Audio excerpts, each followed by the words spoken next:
just about anything. I will rationalize and justify my actions, my behavior, my thoughts in order to form it to my will.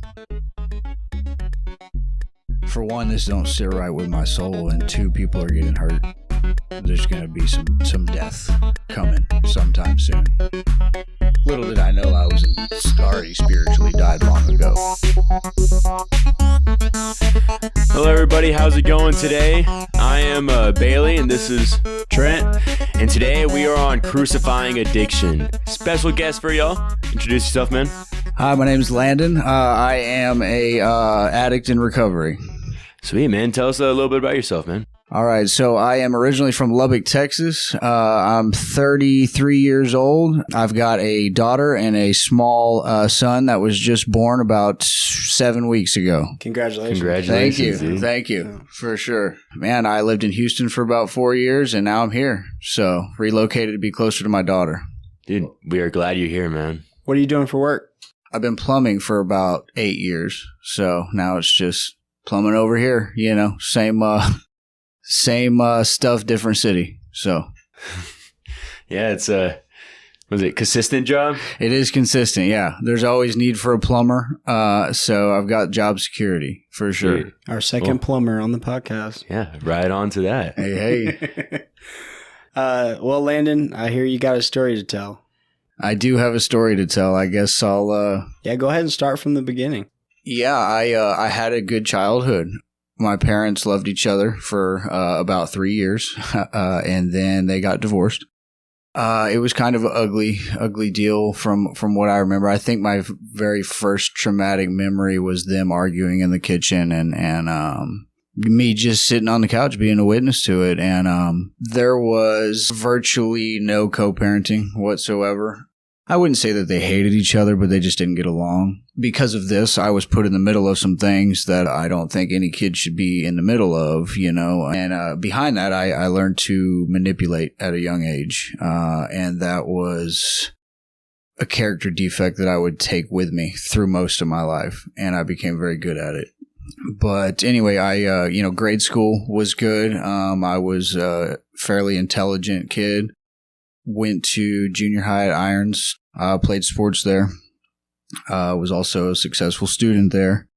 And then, let's see, it was 8th grade, was the first time I used alcohol. And when I used alcohol, it was alcoholically. The whole goal was to get messed up. You know, that was the end game. That was, let's get messed up and let's party. And so that's what we did, man. And I did that and carried that same mantra all the way through high school. At first, it started drinking and smoking marijuana, and that was the stepping stone to other things. I firmly believe that marijuana is a gateway drug. So tell us a little bit about how you got into the drinking alcohol. Like, what led you to just wanting to get messed up? I think the want to was to fit in. I think the want to was I seen some older guys in junior high and high school that's what they were doing. We wanted to emulate them. And a lot of that came from a couple friends of mine that had older brothers, right? And so I would go to their house. We would see their older brothers getting messed up. They'd have girls over, you know, they'd all be dancing, having a good time. And that was almost contagious. We wanted that, you know, we wanted that. We just happened to start a little bit earlier than they did, I think. So granted, they could have been doing it at our age too, but that's the first time that we saw it showcased, and that's the first time that we wanted what they were doing. And it started with drinking, you know, and then it graduated to marijuana. You know, I think definitely a believer that marijuana is a gateway drug, because that's how I started use of other drugs. Is I would get weed from the weed man, and he would have other products, right? Other drugs. You don't think alcohol led you to marijuana? I think alcohol was the first substance that changed the way I felt, and I liked that.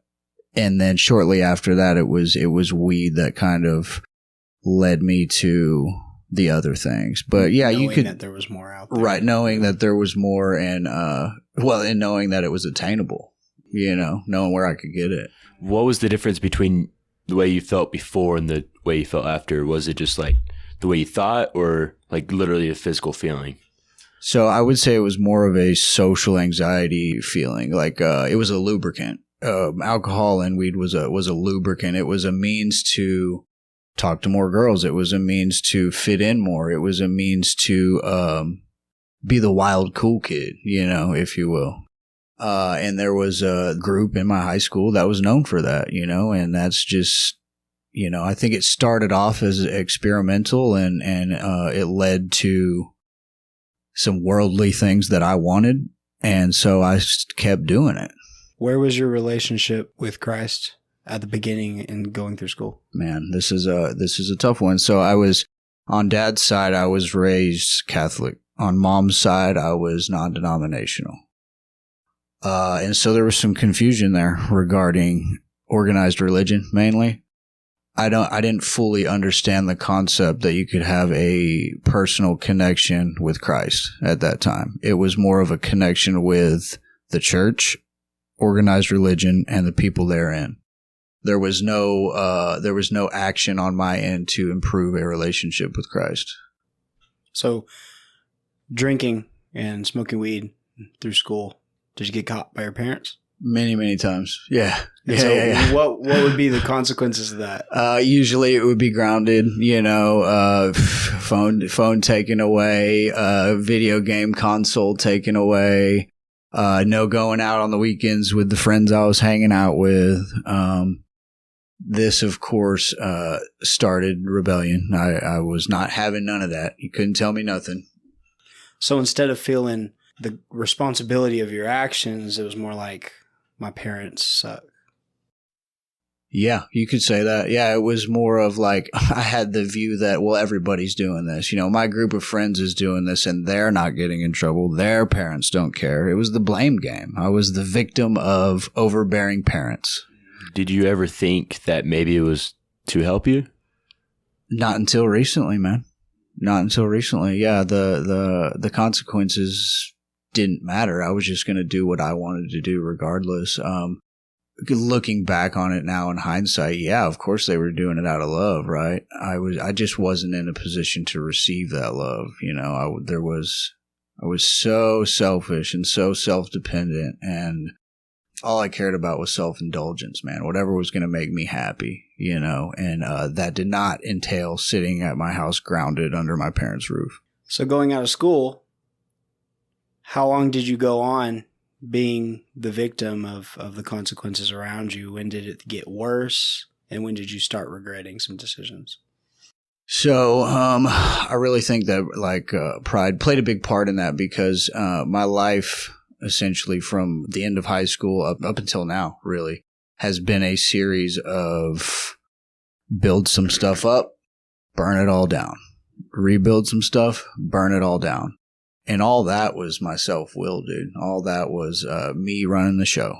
It was me taking the wheel and doing what I wanted to do. I don't think I fully was aware that it was a problem until I started hanging out with some criminals, man, until I started, getting introduced to that criminal underworld, and that didn't sit well with my soul, but I stuck around anyways. So tell us the story about that. Like, when did you go, whoa, I'm surrounded by criminals? Yeah. So I went to college too, right? And I got an associate's degree in criminal justice, ironically. So, yeah. During that time, during my college stint, I had graduated onto harder drugs, right? I was drinking and doing cocaine on the weekends. Got introduced to all the pills, big pharma, whether it be Xanax or oxycodones, hydrocodones, like that was my thing. That's what I wanted, and all through my college career, there wasn't a single class that I didn't go to high criminally in my criminal justice classes, my instructor was a cop, and I mean, granted, I probably wasn't the only one there high, right? But that's what I did, man. I got out of college because my daughter's mom got pregnant.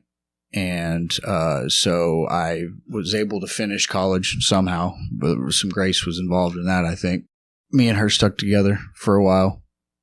She completely quit everything cold turkey. We used to use a little bit together and drink and party and stuff. She quit everything cold turkey, even cigarettes. Yeah, God bless her soul. And she's a great woman. She's a great mom. I didn't quit, though. I kept it moving. I kept doing what I was going to do.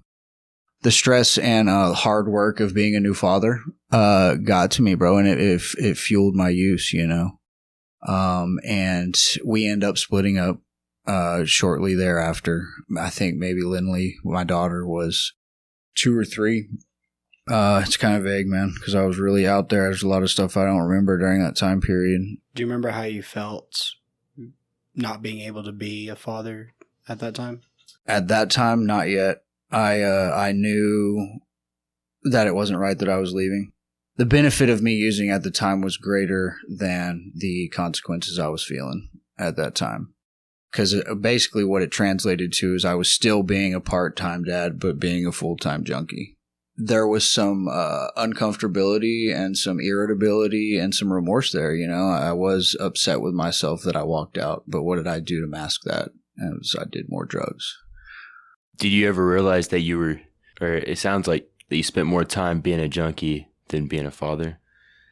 So in the early years, I was a good dad. So, those first 3 years, I was there, I was present. But after me and Courtney broke up, it took a turn for the darkness, complete lack of being a father. I would have her during some active addiction from age 3 to 7. I would have her on some weekends, and I would be using, and she would be with me, And so yes, I was there physically, but I was not there emotionally, spiritually, even mentally as a father. And I can't get those years back. And there's some regret there, man. There's still some guilt, some shame, those things that come with being. They come with not being a father, when you're supposed to be. So to get back to the criminal stuff, once we broke up is when it really took a turn for the worst. And I started hanging out with some people that I wouldn't have necessarily hung out with otherwise. They had the stuff I wanted, and I was going to hang out with them and manipulate and exploit them to get what I wanted, and so that's what I did. And, it started light, I got introduced to some harder stuff. I got introduced to some methamphetamines and, started hanging out with that group of people, man. And I'll tell you what, man, that was probably the first time I really seen some evil stuff too, in that underbelly, in that criminal underbelly, man. I'm talking about some violent stuff. I'm talking about, some people getting very, very hurt with weapons and some things were not okay, I was there to get high, man, and they were there to get violent, we were both in the same place, but for different reasons. And so I started hanging out with some gang members too. And they were part of the Aryan Circle. And I was like, from the exterior, I looked like a rich white kid, and so they approached me and they said, "Hey, you want to sell some dope for us?" And me thinking, well, yeah, I get free dope out of this, right? So I'm all about it. And of course I did happen to know some college kids, and I had grown up in Lubbock. And so I knew the crowd that was going to want the drugs, right? And so, I started to hang out with them. I started selling their dope. They wanted me to join the gang and stuff, and I was never about that life, I declined the offer, and so they call it an FOF, which is friend of the family. So that's what I was. And basically what that entailed was they give me X amount of drugs every week and I go sell them and bring back the money, And so what I didn't know at the time was all the shit that came with that, which was running guns I used to drive guns from Lubbock to Odessa. I used to drive large amounts of dope from Lubbock to Odessa. And so with that comes a lot of fear and anxiety, especially when you're on meth, lots of paranoia. I quickly realized that, this ain't for me, I was in it for the money. I was in it for the dope. I also witnessed a lot of, armed robberies, kicking people's doors in and, people getting tasered and zip tied and held up at gunpoint. and robbed for all of their belongings, you know? And I was actively choosing to do this, man, all behind getting high. And at that point is when I noticed, like, hey, man, like, for one, this don't sit right with my soul, and two, people are getting hurt, and three, like, there's going to be some death coming sometime soon. Little did I know I was already spiritually died long ago. My relationship with God up to this point had been very non-existent. I knew I had a God concept, right, because of the church that I was brought up into, the Catholic and the non-denominational. I knew there was a God, right? My problem was that I had no connection to him, didn't try to form a connection with him, and, you know, that little God voice that you have inside, I didn't listen to it ever. It was Landon's voice running the show. Self will run riot, like they say in the program. I'll hear God speaking, and I'll see some signs and some synchronicities, but I'll discount them. Well, it's coincidence, and, you know, I don't believe in coincidence today. But, like, I would write it off. I would justify and rationalize, which was just another form of the disease of addiction. You know, I will do that to just about anything. I will rationalize and justify my actions, my behavior, my thoughts in order to form it to my will. So what took that train off the rails? The criminal activity, the running and gunning, and literally running gun. And Yeah. What took that off the rails? What was the big change from that environment? Let's see. Set the scene, I guess. I was in Lubbock. I went to a house party out in Slayton. This was a different group of friends. This was no gang members involved in this one. This was kind of like my high school / work crowd is who I was hanging out with at this time. I end up driving my car home after a long night of drinking and cocaine and beer pong. I'm driving home. I had some Xanax. I took some Xanax before I got home. It's about a 20-minute drive to the house. And I end up falling asleep at the wheel, swerving to oncoming traffic. It's about 4 a.m. Thank God there was no traffic out. I was literally one of the only people on the road, you know. And so I end up falling asleep. I drive my car off it's probably about an 8 or 9 foot drop. I drive off a drainage culvert and bottom out and break my front axle. My car careens into a front yard of somebody's house. And this, I think, was a spiritual sign too. I still have a hard time wrapping my head around this one, but I basically careen up into somebody's front yard and they have a bird bath, right? And I hit the bird bath, a big concrete bird bath. And I hit the bird bath, dude, and on top, of course, there's an angel that comes down and lands right on my hood. And at the time, dude, So at the time, dude, like, I'm not processing none of that, you know what I'm saying? Like, I'm like in my car, like, oh, you know, and I had just almost I had almost hit somebody's house with my car, you know. The only thing that stopped it was the bird bath, you know. I was probably about 4 feet from the corner of one of their bedrooms. You know, needless to say, they come running out of the house because it's loud, you know, and I'm dazed and confused. I roll out of my car. I'm laying on the ground, and the first thing I hear is there's a fire department right across the street, by the way. First thing I hear is sirens, and I'm messed up. I got probably 25 Xanny bars scattered throughout my car now. So I can't conceal those because there's probably one in the back, one in the front, one in the vent, one in the, you know, wherever. They blew up. They flew everywhere. And so I'm freaking out. I get up off the ground. I rolled out of my driver's seat and landed on the ground. And I got up whenever those people came outside. And I remember telling them this. I said, I got to get out of here. And I literally tried to get back in my driver's seat, put it in reverse and drive off with a broken front axle. So, I wasn't able to make it very far. And the cop rolls up, and at first he asked if I'm okay, you know, and I said, yeah, I think so. I think I'm good. I was telling him where I came from, what I was doing, told him that I had a few beers earlier in the night, which, you know, was more than a few beers. And he said, you been doing anything else tonight? No, completely lied to him. He said, all right, let's do a sobriety test. Well, I ended up passing the sobriety test with a broken back somehow. I think it was mostly adrenaline. And so he questions me again after the sobriety test. And basically, I end up admitting that, I had been using cocaine and drinking for most of the night. He says, all right, I'm going to search the car. Well, he searches the car, doesn't say anything about the Xanax, finds an empty cocaine bag in my passenger door panel, which happened to be my friend's from earlier that night. And he's like, what's this? And I'm like, I don't know. It's in the passenger door. It's clearly not mine. I was driving the car.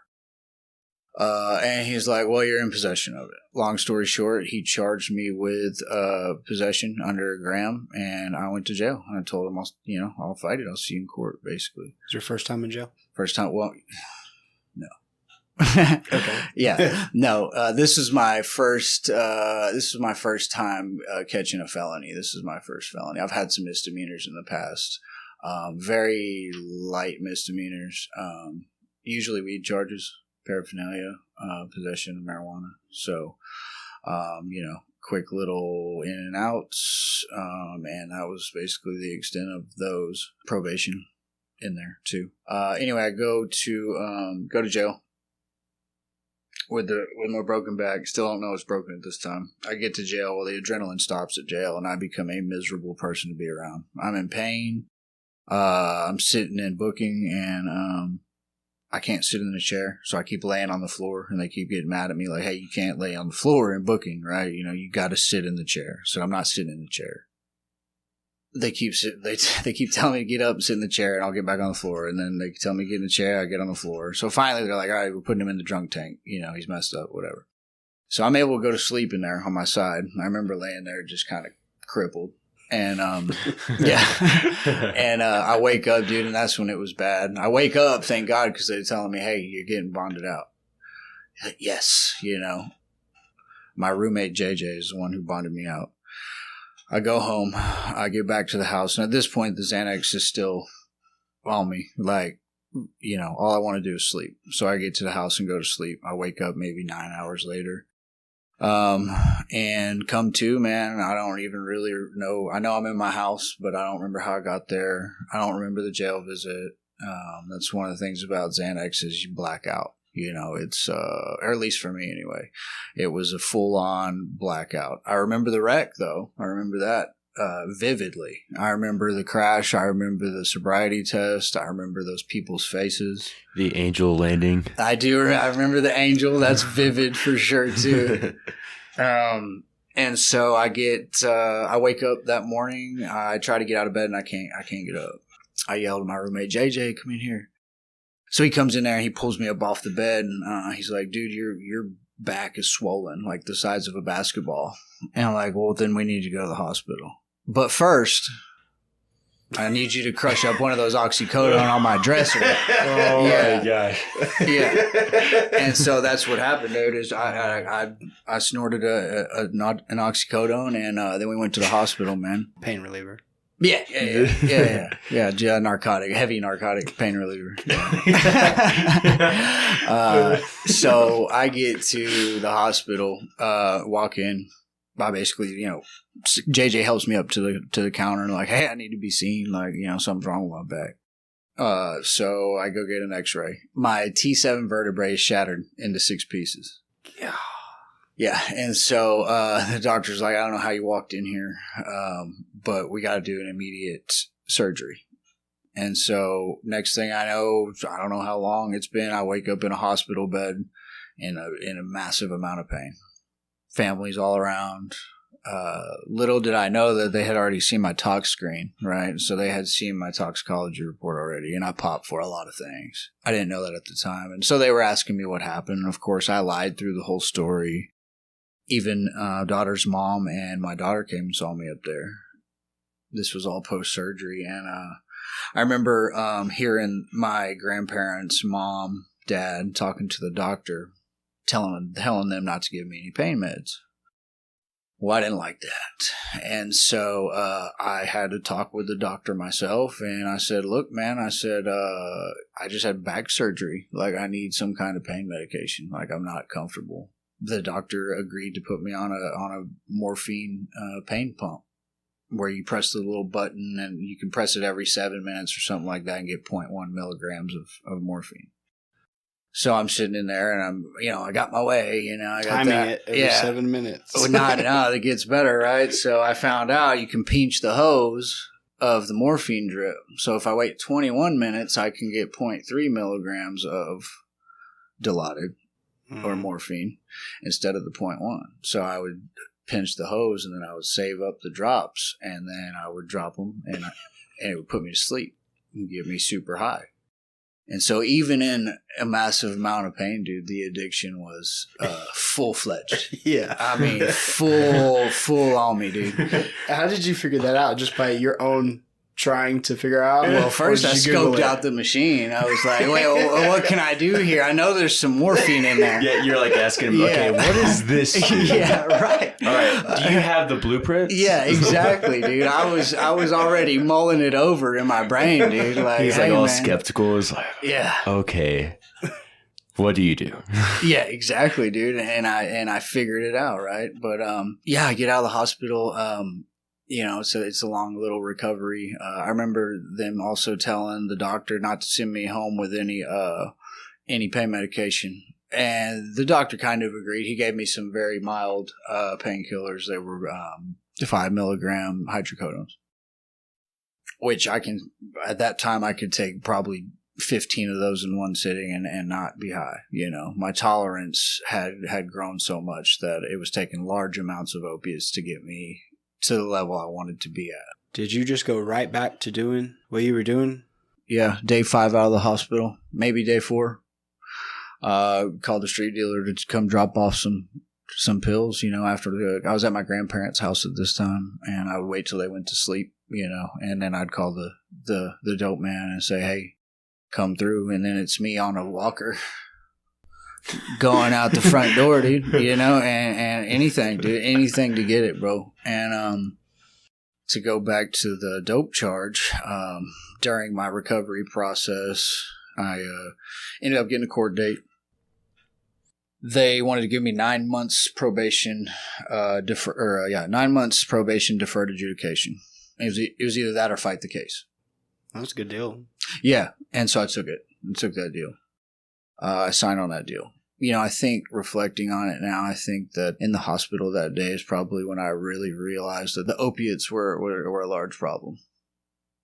There's no reason I should be pinching the hose. There's no reason I should be calling the dope man 4 days out of the hospital. But it didn't matter. I was so sick. And by sick, I mean spiritually sick, mentally sick, that the consequences didn't matter. Again, I'm going to do what I want. I'm going to feel the way I want to feel, and I'm going to go by any means necessary. I'm going to get what makes me feel the way I want to feel. 2 things in my life have ever mattered, and it's the way I feel and the way I'm going to change that if I don't like it.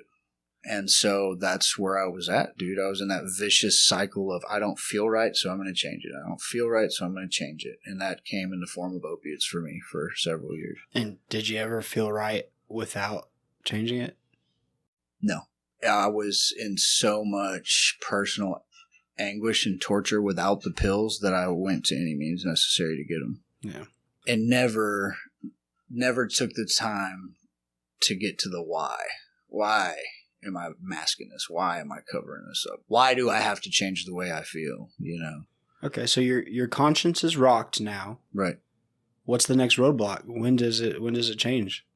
Next roadblock, well, there's several. Still not a very good connection with daughter. And then I was on probation for those 9 months. Well, the first 4 months went well. Didn't really have any UAs, just kind of coasted through it, really. I mean, I did a little bit of community service, and I paid my dues, really. I think the state of Texas is worried about the money. So I paid, and they left me alone for a while. Well, as UAs finally come, and I'm not clean. I fail a couple UAs, and then I realize, hey, I've got to stop doing these opiates, I'm also smoking weed at this time. That was kind of a constant through my whole career as a drug addict. So I knew I had to stop smoking weed. I knew I had to stop taking opiates, or I was going to go to jail. I try to get off the opiates. I substitute with meth. I go back to the friends, the gang friends. And I figured, well, if opiates and weed are my problem, I'll put those down and pick this up. again, of course, it makes no sense now. It's insane because I'm obviously going to fail the UAs for that too. But I figured if I can do a little bit of meth and time it, it'll be out of my system in three days, and time it with when my drug tests were going to happen. Well, the problem was I couldn't stop. Can't keep your days together. No, I can't keep my days together. There was no, I didn't want to stop, dude. It was just kind of like, let's do this, and then I'll face the music when it comes to that time. Was there a moment that you had with God ever during this time? That didn't really come until I went to prison. Once I failed enough drug tests for probation, they revoked my probation. So I went to jail again.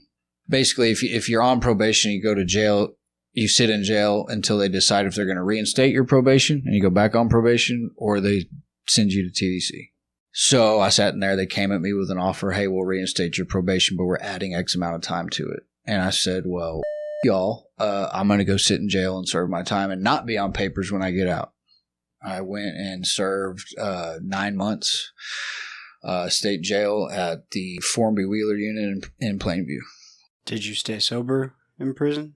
Absolutely. I didn't even smoke a cigarette or take a dip or anything. Awesome. How was that?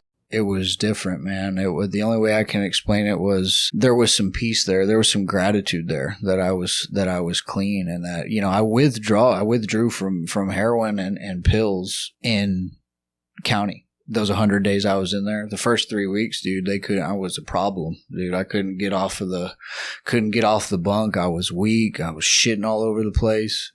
I was fever, cold chills, didn't want to shower. I was a problem, dude. They literally had to pull me off the bed and tell me to go wash myself because I was so sick in there. And so I get through, or I go to state jail and I'm clean, I'm sober. This is the first time that I allowed the God voice to tell me something. First time I listened. Is that what allowed you to stay sober in there? No. Okay, so still your willpower. Yeah, absolutely. I had reopened the door to connection or communication, at least with my daughter's mom. Sending my daughter pictures, and I had her portrait drawn and stuff like that, and we would talk on the phone. I had a phone time in there. For whatever reason, my willpower, I think, aligned with God's will there for a little bit, and I ended up reading the Bible cover to cover in jail, or in state jail. No idea what I was reading. I knew that there was wisdom in it. I knew that there was something I needed to take from it, but it was confusing for me at first, but I did the best I could. And thank God I had a study Bible that was given to me that broke down some things for me. I got out of jail. Grandparents scooped me up, took me back to their house, and I was clean for about another week or two. Week or two? Yeah. Once I got out, put the Bible down, didn't pick it back up for a while, man. Did you have this what am I doing moment going back? There was a little bit of that, but it became autopilot real quick. I had gotten so used to that way of life, doing what I wanted to do. Self-will again, it took over, man. Complete lack of prayer. There was complete lack of trying to renew that connection on a daily basis. There was lack of spiritual maintenance. Yeah. And so I think that's when the transition came. It became a thing of like, I'm going to do what I want to do. And it turned into, I got to do this because I have to do it. I don't know how to stop. Yeah. It consumed my lifestyle, my family life, any resemblance of a relationship that I cared about within the family was gone. Hopelessness is starting to set in. Mm-hmm. Yeah, definitely. Yeah. Hopeless, self-pity. Dude, that's one of the worst feelings that fueled my addiction for quite some time was self-pity. Poor me. Here I am again. Why am I doing this? Why aren't you being a dad? And I didn't have the answers to those questions. I just knew that they were questions and I couldn't answer them. And so what am I going to do to not feel that pain? Turn back to my old ways and do what makes me feel better temporarily, right? Until it comes back on, then I'm using more. Then it comes back on, then I'm using more. So I'm caught in this loop of numbing emotion and then feeling emotion, then numbing emotion and feeling emotion. So Anyway, I, of course, go back to my drug of choice, which is opiates, which came in the form of heroin this time. A lot cheaper than Big Pharma, a lot cheaper than buying pills. Had a buddy that was already in the mix. He taught me how to use needles, and that's when I first started IV. IV use, how far down does that take you from all the other external uses? I would say that unleashed a monster that even myself wasn't prepared for. I had already been through some things, right? But that using a needle was the game changer for me. It really took me down to the depths of hell, dude. At the time while I'm in it, right, it was the greatest thing ever. It's the only way to use drugs is with a needle. You get the best feeling, it's very euphoric. It brings you back, man. You want more. I got stuck in that cycle as well, man. And of course, I run out of money pretty quickly. And so I go back to the meth friends, and I know I can sell meth to get some money to buy my heroin. And so that's what I did. I went back to the circle members, and they put me back on in the meth game. And what I would do is I would smoke meth, stay up for 3 or 4 days, and serve all the tweakers, and make enough money to re-up, and then also make profit enough to get all the heroin I wanted. And then go check out. Yep. And then I would come home after day 3, day 4 being awake and shoot heroin to go to sleep. And I would be out for probably 18 to 26 hours and wake up and do it all again. That lasted for about 2 years. Man. And I was emaciated, dude. I was sick, physically sick. I lost a whole bunch of weight. I wasn't eating. I remember just waking up sore, dude. And I didn't even do anything. Rode around in a car all day selling dope. And I lost it was probably 110 pounds. Yeah. I can't even imagine. So when did you surrender? So during that 2-year endeavor where I'm doing meth and heroin and toggling between the two, I catch more charges. I get pulled over with 400 to 200 grams of meth. I get pulled over with 1 to 4 grams of heroin.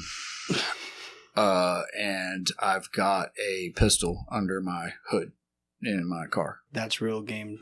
That's a charge. Yeah, that was a heavy one. And I'm getting arrested. I'm like 2 to 10 years, a 4 to 200 plus a gun charge. I might even get some Fed time. It might be U.S. Marshals coming to get me this time, And so I'm fully expecting to stay in there because I had made a phone call when I got there, like, "Hey, Granny, I'm in jail again. Can you bomb me out?" Click. Mom, Dad, no. And so I'm fully thinking I'm in full heroin detox right now too. I'm in a cell full of black men. And they are not happy that I will not get off the bed and go wash my ass. And so I tell them, like, "Hey man, I'm sick on heroin, and they're like, "Oh, we don't care, you stink." And so they literally make me get up. It's either that or I'm trying to fight 5 large men while withdrawing from heroin. And I said, "Okay, I'll go shower." I'll take a shower. Yeah. So anyway, I go take the shower. I lay back down and go back to sleep. And I get woken up. Landon, ATW. That just means you're getting out. And I finally get to leave. And Ashley's there to pick me up. "You're the one that bonded me out." "Oh, thank you. Thank God." I was kind of talking to her and I was selling dope out of her house. And so we get back to the house and she already knows what's up. Like, I need some heroin, I'm sick. So she's already got it there. Here I am again, facing 2 to 10. Most likely. I don't know yet. All I know is I'm not out. And then that's when John reached out to me. Hey guys, thank you for listening to part 1 of Landon's story. Check back with us in 2 weeks. We're going to find out who John is and what happens from here with Landon's recovery. Don't forget to like, comment, subscribe, and share it with somebody.